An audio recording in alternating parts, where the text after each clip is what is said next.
ஒரு ஆளுக்கிட்டே கஷ்டம், இந்த 2 ஆளுக்கு நடுவில் கொண்டு வந்து நினைக்க வச்சுருக்காங்க. என்ன ராஜா கஷ்டப்படுத்தணும் உங்களை? இல்லை அசிஸ்டன்ட் டைரக்டராக உங்ககிட்ட கஷ்டப்பட்டேன், டைரக்டராகவும் கஷ்டப்பட்டேன், இதுக்கிட்ட டைரக்டராக எல்லா கஷ்டமும் சேர்த்திப்பட்டேன். நான் என் கூட வேலை செஞ்ச யாரையும் நான் கஷ்டப்படுத்ததில்லை. நீங்கள் சீமான கேளுங்க. Max Gold Cash for Gold. Call 044-4545-4545 and Let's Go Holidays presents Parimala & Co. The Grand Audio Launch. தாய்க்கு இல்லை இந்த ராதிகாவை தான் நான் முதல்ல வந்து ரயில் விட்டு இறங்கணுன்னு கிழக்க போகிற இல்லை, என்ன இப்படி ஒரு பப்ளி மாதம் போய் பிடிச்சிட்டு வந்துருக்காங்க அப்படின்னு சொல்லிட்டு. சார் 2 ஹீரோயின்ஸில் உங்களுடைய ஃபேவரட் யார் சார்? தானே வம்பு. அவர் என் பேர் சொல்லன்னு வச்சுக்கோங்க, வச்சு செஞ்சிடுவேன் அவரை. ஏன்னா ஆக்சுவலாக நடிக்க வரும்போது வந்து அவங்க அக்காவை தான் கூப்பிட்டு கலாரஞ்சினி அவங்கள தான் கூப்பிட்டு பார்க்குறதுக்காக வந்தது. அவங்க கொஞ்சம் அந்த கேரக்டருக்கு மெச்சூர்டாக இருந்தாங்க. அப்போ பார்த்தா ஒரு டிஷர்ட்டு போட்டு ஜீன்ஸ் போட்டு வந்துருந்து. அப்படி இந்த பொண்ணு போய் ஒரு பாவாடை தாவணி போட்டு வர சொல்லுங்கள், அதுக்கப்புறமா இந்த பொண்ணை வந்து செலக்ட் பண்ணும். வாய் திறந்து பாடாது, ஞாபகம் இருக்கா? வாய் திறந்து பாடாது, ஞாபகம் இருக்கா? அது எத்தனையோ படம், ஒரு 100 படத்துக்கிட்ட அப்படி தான் எல்லாரும் வாயை திறந்து பாடுமா, வாயை திறந்து பேசுமா. அதுக்கப்புறம் வந்து என் அசிஸ்டண்ட் சிவகுமார் வந்து சொல்லுவான், எல்லாம் மிரள்றாங்க சார் கூட நடிக்கிறதுக்கு. கவுண்ட் பண்ணி யாருக்கிட்டையும் பயப்பட மாட்டார். கவுண்ட் பண்ணி ஏப்பா அதுக்கிட்ட கொஞ்சம் கேர்ஃபுல்லாக இருக்கணும்ப்பா, ஏன்னா நான் இங்கே நடிச்சுட்டு இருப்பா அது மீன் ஏதாவது ஒன்று பண்ணிடும். எல்லோரும் இதில் இந்த பிரச்சனை அந்த பிரச்சனை அந்த பிரச்சனைன்னு ஏதாவது ஒன்று சொல்லிட்டு இருப்பாங்க. நம்ம சினிமாவிலேருந்து விஜய் சிஎம்மாக வந்திருக்காரு பாரு. முதலாளிக்கிட்ட ஒரு ஆஃபீஸ் பாயாக இருந்து பக்கத்தில் இயக்குனராக, அதுவும் என் விழாவுக்கு வந்து அவர் என்னை பற்றி பேசுகிறது, இதுக்கு மேலே என்ன எனக்கு ஒரு பாக்கியம் வேணும். ஒட்டுமொத்த திரைக்கதைகளின் ஆசானா அரசனா இன்னைக்கு இந்திய திரையுலகமே தமிழ் திரையுலகத்தை திரும்பி பார்க்குற காரணமான நிறைய படைப்புகளை நமக்கு கொடுத்த திரு கே பாக்யராஜ் சார் அவர்களை மேடை கலைப்பதற்கான தருணம் இது. அரங்கம் நிறைந்த கைத்தட்டல்களோடு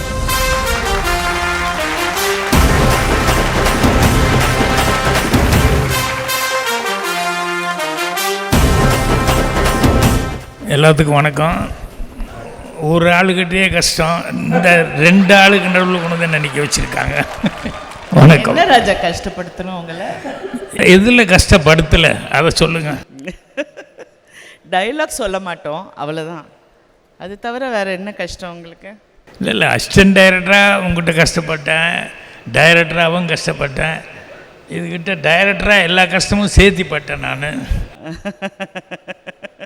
ஆனால் எனக்கு அதெல்லாம் கிடையாது. பிரி அன்றைக்கி திட்டி என்னை வீட்டுக்கு அமைச்சிட்டா போதாதானே இருக்கும். என் கூட வேலை செஞ்ச யாரையும் நான் கஷ்டப்படுத்ததில்லை. நீங்கள் சீமான கேளுங்க.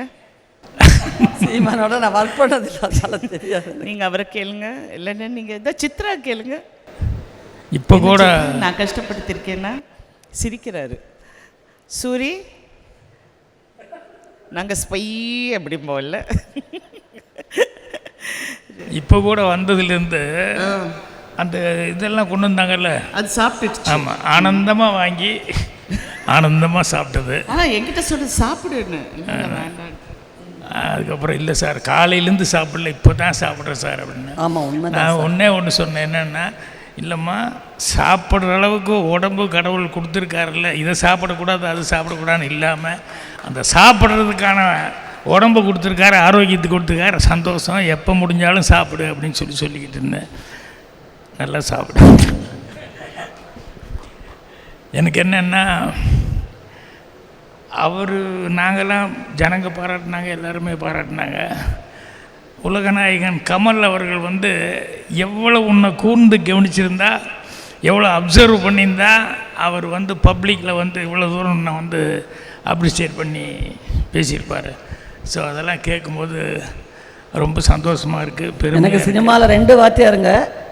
ஒன்று சினிமாவை கூட்டிகிட்டு வந்த என் வாத்தியார், இன்னொன்று என்னை அப்ரிஷியேட் பண்ணி மறுபடியும் ஒட்டுமொத்த சினிமாவையும் கவனிக்க வச்ச இன்னொரு வாத்தியார் கமல் சார். இல்லை அவர் வாயால் அவர் பாராட்டி பேசும்போது கேட்கும்போது ரொம்ப சந்தோஷமாக இருக்குது. ஆமாம், பெருமையாக இருக்குது. உங்களுக்கு தான் பெருமை. ஆமாம், உன்னை பற்றி பேசுனது ரொம்ப சந்தோஷமாக இருந்தது. அதே மாதிரி பாண்டியராஜன் என்னென்னா திறமைகள், அதாவது வல்லவனாக இருக்கிறதுக்கு திறமைகள் தான் வேணும், அது எல்லாத்துக்கும் கிடச்சிடும்.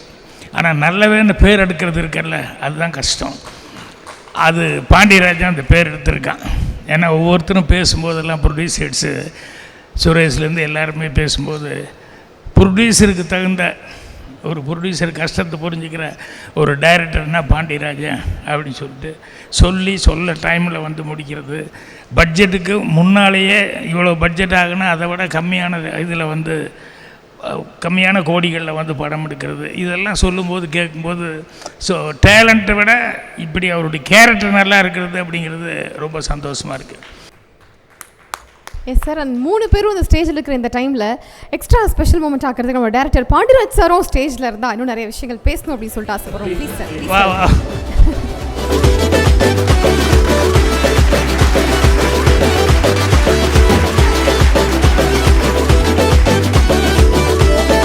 இந்த தருணம் முழுமை அடையுது எப்படின்னா, ஆக்சுவலாக பாக்யராஜ் சார்னுடைய ஆஃபீஸில் ஒரு ஆஃபீஸ் பாயாக சேர்ந்து இன்னைக்கு அவருடைய படத்துக்கு அவரை விருந்தினராக கூப்பிட்டுருக்காரு நம்மளோட Pandiraj sir.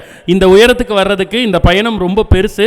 So Pandiraj sir அவர்களுக்கு பெரிய பெரிய பெரிய வாழ்த்துக்களை. இது ஒரு iconic moment again with being legend. அதுவும் வந்து கே பாக்யராஜ் சார் மாதிரி ஒருத்தர் கூட. எஸ் இல்லை, எனக்கு ரொம்ப பெருமையாக நானே எனக்கு சந்தோஷப்பட்டுக்கிறது என்ன அப்படின்னா, இந்த பாக்யா புக்கு வார இதெல்லாம் ஆரம்பித்தேன். அதில் வந்து ஒவ்வொருத்தராக பாண்டியன் வந்து ஆஃபீஸ் பேரராக வந்து சேர்ந்தாப்புல. இன்னும் நிறைய பேர் அக்கௌண்ட் டிபார்ட்மெண்ட்டு இந்த டிபார்ட்மெண்ட்னு. கடைசியில் பார்த்தா ஒவ்வொருத்தரும் என்ன ஐடியான்னா, இதுக்குள்ளே வந்தால் தான் சினிமாக்குள்ளே வர முடியும் அப்படின்னு சொல்லிட்டு பத்திரிக்கைக்குள்ளே வந்தாங்க.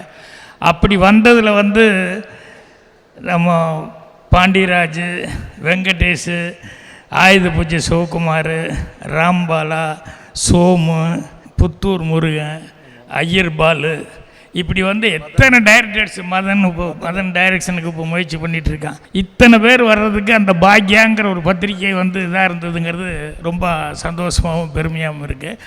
அப்போல்லாம் வந்து இவங்க வந்து வெயிட் பண்ணிகிட்டு இருந்தாங்க. ஒரு பெரிய க்யூ இருக்குன்னு சொன்னோடனே பாண்டியன் புத்திசாலித்தனமாக அங்கேருந்து அப்படியே சேரங்கிட்ட இன்டர்வியூ எடுக்க போய் அப்படியே வந்து அதில் அப்ளிகேஷன் போட்டு அங்கே போய் அசிஸ்டண்ட்டாக சேர்ந்துட்டாப்புல. ஸோ அந்த பாக்யாங்கிறது வந்து ஒரு ராசியான ஒரு இதாக இருந்தது. அதில் வந்து எத்தனை பேர் வந்திருக்கிறதுங்கிறது ரொம்ப ரொம்ப ஒரு சந்தோஷமான ஒரு சமாச்சாரம். அப்புறம் இன்றைக்கி இந்த படம் இப்போ ப்ரொடியூசர்ஸ் எல்லாம் பேசும்போதெல்லாம் சொல்லிக்கிட்டு இருந்தாங்க என்னென்னா, நம்ம சினிமாவிலேருந்து விஜய் சிஎம்மாக வந்திருக்கார் பாரு, அது வந்து சினிமாவுக்கே வந்து ஒரு நல்ல ஒரு இது. என்னென்னா எல்லோரும் இதில் இந்த பிரச்சனை அந்த பிரச்சனைன்னு ஏதாவது ஒன்று சொல்லிகிட்டு இருப்பாங்க. சிவா முதல் கொண்டு எல்லாருமே சொல்லிக்கிட்டு இருப்பாங்க சினிமாவில் என்னென்ன ப்ராப்ளம் இருக்குதுன்னு.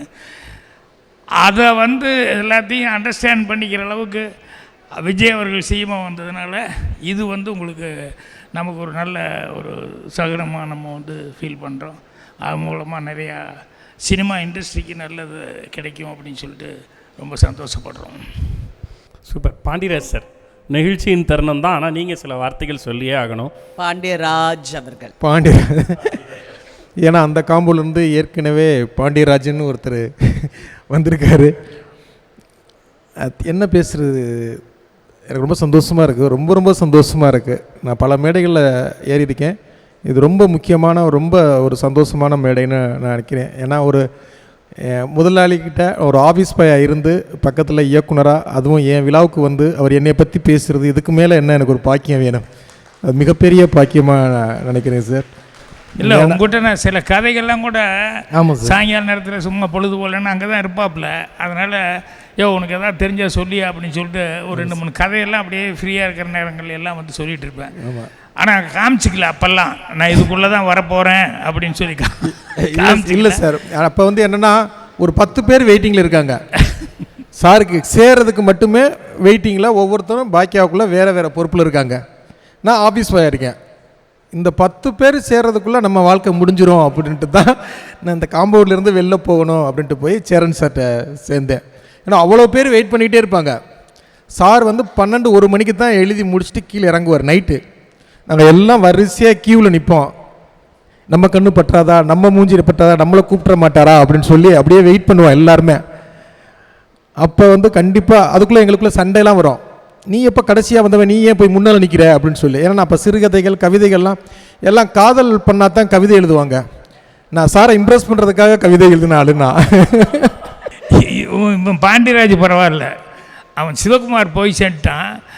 அவன் வந்து முதல்ல என்கிட்ட வந்து சேரும்போது அவன் கையெழுத்து அப்ளிகேஷன் இதெல்லாம் வந்து கொடுத்தோன்னே பார்த்தேன், கையெழுத்து இவ்வளோ பிரமாதமாக இருக்குது அப்படின்னு சொல்லிவிட்டு அதுக்கப்புறம் சரி வாடான்னு சொல்லி சேர்த்திட்டேன்.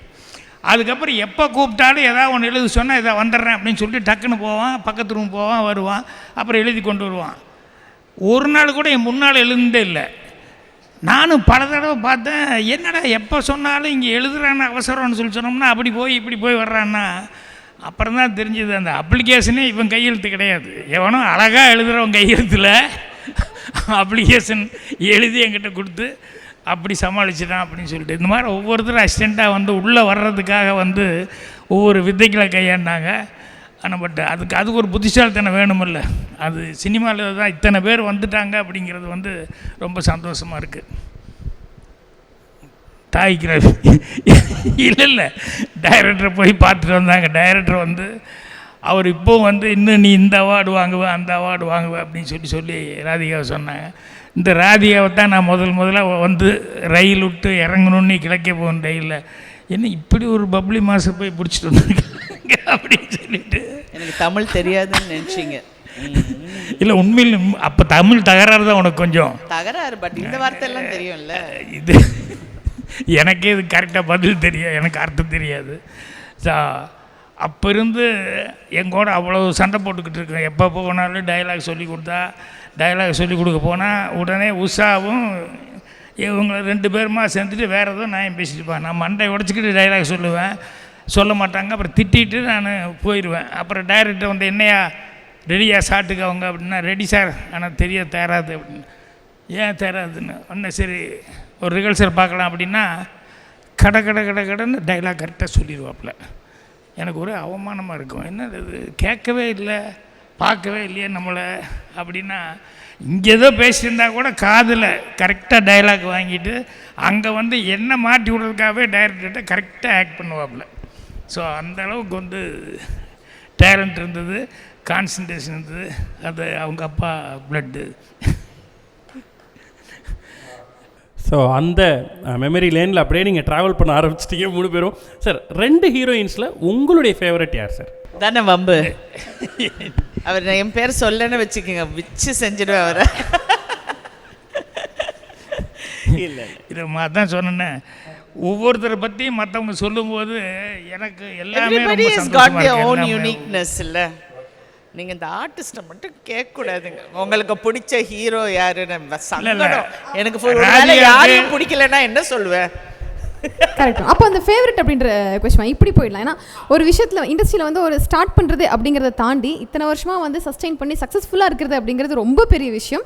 ஸோ அதில் Urvashi ma'am and Radhika ma'am 2 பேருமே வந்து இந்தளவுக்கு சாதிச்சிருக்காங்க அப்படிங்கிறது எங்களுக்கு ரொம்ப பெரிய விஷயம். இப்போ நீங்கள் ஸ்டேஜில் இருக்கிறது, நாங்கள் ஹோஸ்ட் பண்ணுறது எங்களுக்கு ஒரு பெரிய ஹானர் அப்படின்னு சொல்லலாம். ஸோ இவங்க 2 பேருக்கு ஒரு பட்டம் கொடுக்கணும்னா என்ன பட்டம் சார் கொடுப்பீங்க நீங்கள், பாக்யராஜ் சார்?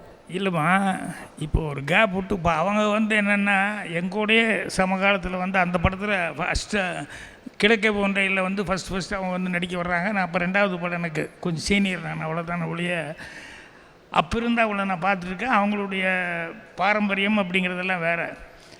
இந்த பொண்ணுக்கு அதெல்லாம் ஒன்றுமே இல்லை. ஏன்னா ஆக்சுவலாக நடிக்க வரும்போது வந்து அவங்க அக்காவை தான் கூப்பிட்டு, கலாரஞ்சினி அவங்கள தான் கூப்பிட்டு பார்க்குறதுக்காக வந்தது. அவங்க கொஞ்சம் அந்த கேரக்டருக்கு மெச்சூர்டாக இருந்தாங்க. அப்போ பார்த்தா ஒரு டிஷர்ட்டு போட்டு ஜீன்ஸ் போட்டு வந்திருந்து.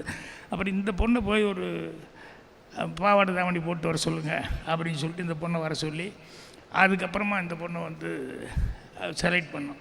அப்போ நடிக்கிறதுக்கு இன்ட்ரெஸ்ட்டும் இல்லை. வாய் திறந்து பாடாது, ஞாபகம் இருக்கா? வாய் திறந்து பாடாது, ஞாபகம் இருக்கா? அது எத்தனையோ படம், ஒரு 100 படத்துக்கிட்ட அப்படி தான் எல்லாரும் வாயை திறந்து பாடுமா, வாயை திறந்து பேசுமா. எந்த படத்துக்கு எந்த மொழிகை வேணாலும் என்ன டப்பிங் பண்ணிக்கலாம். ஏன்னா இப்போ அப்படி மூவ் ஆனால் தானே நீங்கள் இது பண்ணோம். அதுக்கப்புறம் வந்து என் அசிஸ்டண்ட் சிவகுமார் வந்து சொல்லுவான், ஐயோ அது என்ன சார் அது அப்படின்னு. யார்? இந்த ஊர்வசி சார். எல்லாம் மிரள்றாங்க சார் கூட நடிக்கிறதுக்கு. கவுண்டமணி யாருக்கிட்டையும் பயப்பட மாட்டார். கவுண்டமணி ஏப்பா அதுக்கிட்ட கொஞ்சம் கேர்ஃபுல்லாக இருக்கணுப்பா, ஏன்னா நான் இங்கே நடிச்சுட்டு இருப்பா அது இவன்னு ஏதாவது ஒன்று பண்ணிடும் அப்படின்னு சொல்லி அவங்கெல்லாம் சொல்லுவாங்க. அதுக்கப்புறம் அவன் கிளைமேக்ஸ் எடுக்கும்போது அவனுக்கு ப்ராப்ளமே என்னென்னா ஊர்வசியை கண்ட்ரோல் பண்ணணும், அர்ஜுன் அவரை கண்ட்ரோல் பண்ணணும், திலகர் அவர் ஒரு நடிகர் இருக்கார், மலையாள ஆர்டிஸ்ட்டு, அவரை ஸோ அவன் மிரண்டு போய் கடைசியில் கொஞ்சம் கூட வாங்க சார் அப்படின்னு சொல்லிட்டு நீங்கள் வந்து கொஞ்சம் எடுங்க, எனக்கு கஷ்டம், எல்லாத்தையும் நான் எப்போ போகிறது எனக்கு எப்போங்கிற மாதிரியே பார்த்துட்டு இருப்பாங்க, நான் எப்படி எடுக்குன்னு தெரியல, அதனால் நீங்கள் வாங்கன்னு.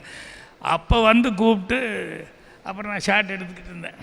அப்போ எடுக்கும்போது ஊர்வசிக்கிட்ட, அம்மா அர்ஜுன் வந்து அந்த கம்பியில் இப்படி வர்றாரு, அதனால் அந்த சைடு ரைட் லுக் அப்படி பாரு அப்படின்னேன். அப்புறம் பாருன்னா, சார் என்ன சார் ஒரே இடமா பாருங்கங்கிறீங்க, ஏம்மா? இல்லை சார் கம்பியில் வர்றாரு இல்லையா, அப்போ ட்ராவலிங் லுக்கு தான் நான் கொடுக்கணும், நீங்கள் அதை சொல்லி இந்த சைடு மட்டும் பாருங்கன்னு நான் சொன்னேன்.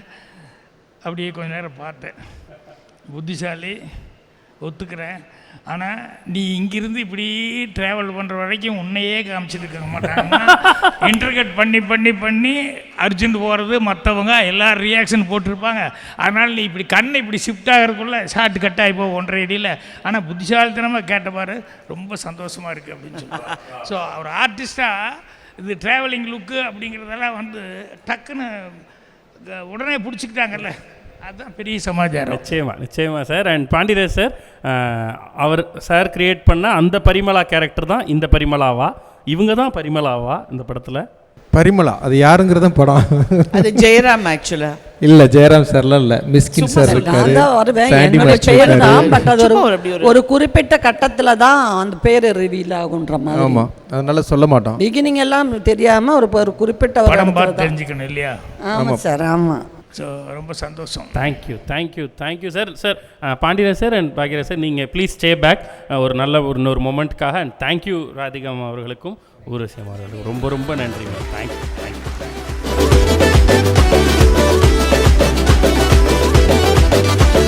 இதுவே உங்களுக்கு ஒரு ரொம்ப பொக்கிஷமான ஒரு மொமெண்ட்னு சொல்லிட்டீங்க. ஏன்னா அங்கேருந்து இன்னைக்கு டே ஒன் டே அப்படின்ற மாதிரி நிற்கிறீங்க.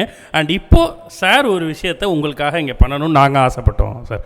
பரிமளா அண்ட் கோவுக்கு அவர் கெஸ்ட்டாக தான் வந்திருக்கார், பட் ஒரு முக்கியமான ஒரு ப்ரெசென்ட் ஒன்று உங்களுக்கு கொடுக்கணும் அப்படின்னு ஆசைப்பட்டோம், இந்த ப்ரெசென்ட்டை இன்னும் இனிமையாக்குவதற்காக. ஸோ அந்த கிஃப்ட் எடுத்துகிட்டு வந்துடுறீங்களா?